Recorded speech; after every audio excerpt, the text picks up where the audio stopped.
Menurut Biro Transportasi Kota Shenzhen, per 31 Desember 2022, keluaran kumulatif kontainer di Pelabuhan Shenzhen mencapai lebih dari 30 juta setara 20 kaki atau TEU, meningkat 4,39% dari tahun ke tahun. Awal tahun ini, pelabuhan domestik utama Cina merilis laporan bulan Januari. Data menunjukkan bahwa sebagian besar pelabuhan masih mencatat pertumbuhan. Namun, apa yang disaksikan oleh penduduk Cina di pelabuhan, mencerminkan kenyataan yang berlawanan.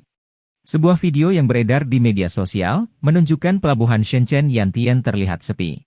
Orang yang mengunggah rekaman tersebut di Twitter menulis, pelabuhan Shenzhen Yantian akan segera menjadi tempat parkir. Tidak apa-apa. Data ekspor pada bulan Februari masih luar biasa. Semua orang harus memiliki kepercayaan diri. Seorang pengguna Cina membalas postingan tersebut, saya mengirim barang ke gudang pengiriman Shanghai, gudang kargo curah. Mereka hanya menurunkan lebih dari 10 pengiriman pada hari terburuknya, dan rasanya seperti akan ditutup.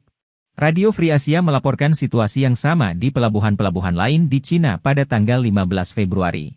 Menurut surat kabar tersebut, pelabuhan Peilun di Shanghai dan Ningpo tampak sepi, tanpa pengemudi truk atau karyawan.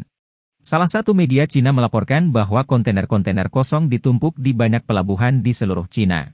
Misalnya operator terminal pelabuhan Shanghai baru-baru ini mengatakan kepada media tersebut, kontainer-kontainer kosong di dermaga semuanya ditumpuk, dan banyak di antaranya telah ditumpuk di Taichung sekarang. Saya belum pernah melihat pemandangan seperti ini selama bertahun-tahun. Hal ini juga menjadi topik hangat di kalangan pengguna Weibo Cina. Seseorang mengatakan itu bagus, bahwa mereka akhirnya berpisah dari Barat.